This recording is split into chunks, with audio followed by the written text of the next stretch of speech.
அஸ்ஸலாமு அலைக்கும் வரஹ்மத்துல்லாஹி வபரகாத்துஹு. உங்கள் அனைவரின் மீதும் ஏக இறைவனின் சாந்தியும் சமாதானமும் உண்டாகட்டுமாக.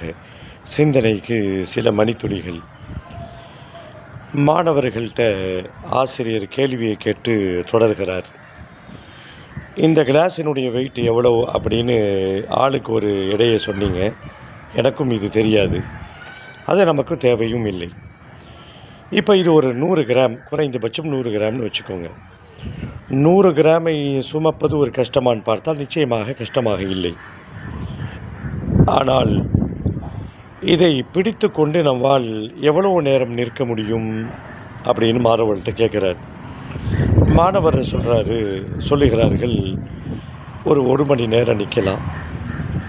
ஆசிரியர் தொடர்ந்து கேட்கிறார், அதுக்கு மேலே நின்றா என்னவாகும் அப்படின்னும் போது கை வலிக்க ஆரம்பிக்கும் அப்படின்னு ஆசிரியர் சொல்கிறார். மாணவர்கள் சொல்கிறாங்க, சரி அதையும் தாக்கு பிடிச்சிட்டு ஏதாவது கொஞ்சம் நேரம் நிற்கலாமா அப்படின்னும் போது சில மாணவர்கள் சொல்லுகிறார்கள் 2 மணி நேரம் 3 நேரம் நிற்கலாம்.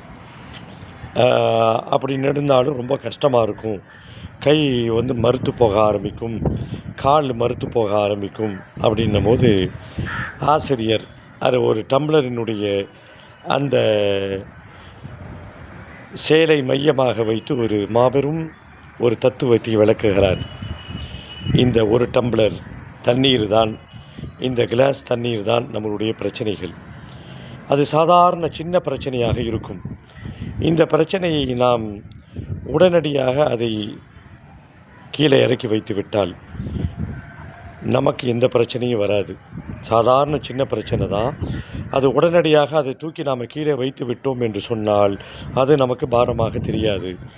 அதே இந்த பிரச்சனைகளை நாம் மனசுக்குள்ளே போட்டு அதுக்கு கை, கால், மூக்கு, கற்பனை உருவங்கள் எல்லாம் வைத்தால் எப்படி இந்த ஒரு கிளாஸ் தண்ணீர் 1 மணி நேரம் 2 மணி நேரம் 3 மணி நேரம் ஆக ஆக ஆக ஆக ஒரு 100 கிராம் எடை உள்ளதை நம்மால் தாங்கி பிடிக்க முடியவில்லையோ, அதே போல் சின்ன பிரச்சனைகளை நாம் அதிகமாக நம் மனசுக்குள்ளேயே தேக்க வைத்து அதுக்கு அடுத்த பிரச்சனைகளை நாம் அப்படியே சுமத்துகின்ற பொழுது அது தாங்க முடியாத ஒரு நிலைமைக்கு நமக்கு தள்ளிவிடுகிறது.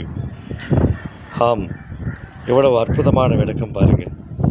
100 கிராம் தான் 1 மணி நேரம் பிடிக்க முடியும், 2 மணி நேரம் 3 மணி நேரம் ஆக ஆக கை மறுக்குது, கால் மறுத்து போகுது. அதே போல தான் எந்த பிரச்சனையாக இருந்தாலும் உடனடியாக இறக்கி வைத்துவிட்டு அடுத்த வேலையை பார்க்க நாம் சென்று விட்டால் மன அழுத்தங்கள் குறையும் என்பதை புரிந்து கொள்வோம்.